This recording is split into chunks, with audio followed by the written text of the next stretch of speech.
আজকে আমি পুলিশ সুপারের কার্যালয়ে চলে আসি। দেখতে পাচ্ছেন কি কাজে আসি সেটা আপনাদেরকে বলবো, পুরো ভিডিওটার মধ্যে দেখতে থাকুন।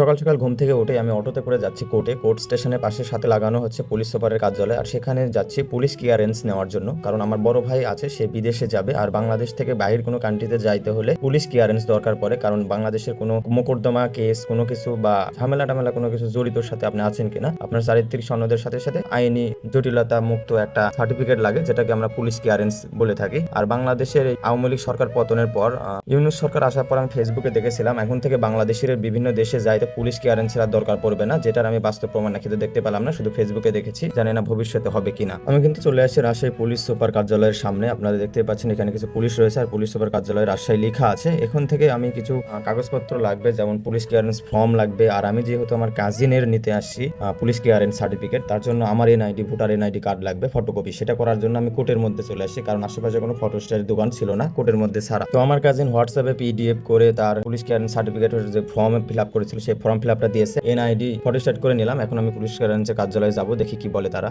বিগত বছরে কিন্তু আমার ছোট কাজিন যে ইউরোপে যাওয়ার জন্য পুলিশ ক্লিয়ারেন্স নিতে চাইছিল, তারটা কিন্তু আমি আমার এনআইডি দিয়ে আর তার ফর্ম ফিল আপ দিয়ে নিয়েছিলাম। দেখা যাক এবারে দিবে কিনা। এটা ছিল আমার কাজিনের পুলিশ ক্লিয়ারেন্সের অ্যাপ্লিকেশন ফর্ম, আর এটা আমার এনআইডি দেখতে পাচ্ছেন। তো তারা কিন্তু দিল না, সরাসরি না করে দিল। নিজের বাপ ভাই বোন মা ছাড়া কিন্তু এখন আর দিবে না। আমি জিজ্ঞেস করলাম যে কেন দিবেন না।